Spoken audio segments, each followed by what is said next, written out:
Bienvenue dans Les Voix de la Ville, votre radio éphémère et itinérante. Nous sommes actuellement à l'espace pluriel, à l'occasion de notre podcast Les Voix de la Ville. Le 26 novembre, ici se déroule une discussion, une conférence sur la perversion narcissique, les compagnons toxiques. Et nous recevons une des organisatrices, Fatia. Est-ce que tu peux nous dire... Fatia, est-ce que tu peux nous dire pourquoi tu es là, pourquoi vous avez organisé cette conférence, cette discussion ? Alors, l'idée en fait de cette conférence était de sensibiliser les femmes, entre autres, et à l'occasion en fait de la semaine des violences faites aux femmes. Donc, la thématique a été choisie par ma binôme. Car en fait, on ne se rend pas forcément compte d'avoir affaire à un pervers narcissique par moment.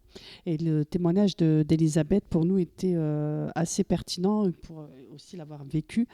Alors oui, je t'interromps.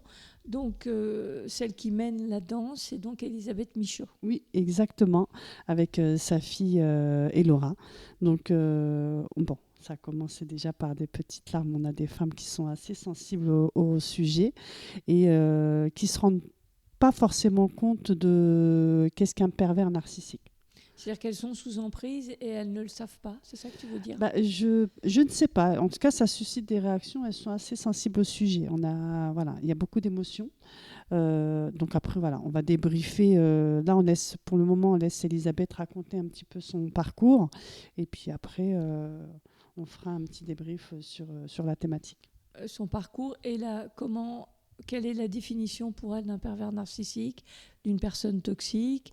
À travers son parcours, elle essaye de donner des pistes pour que les personnes ici puissent éventuellement se reconnaître ou reconnaître des profils qui seraient autour d'elle. Exactement, en fait, toxique, manipulateur. C'est ça. Et remettre en cause toujours la femme, même si forcément elle n'est pas...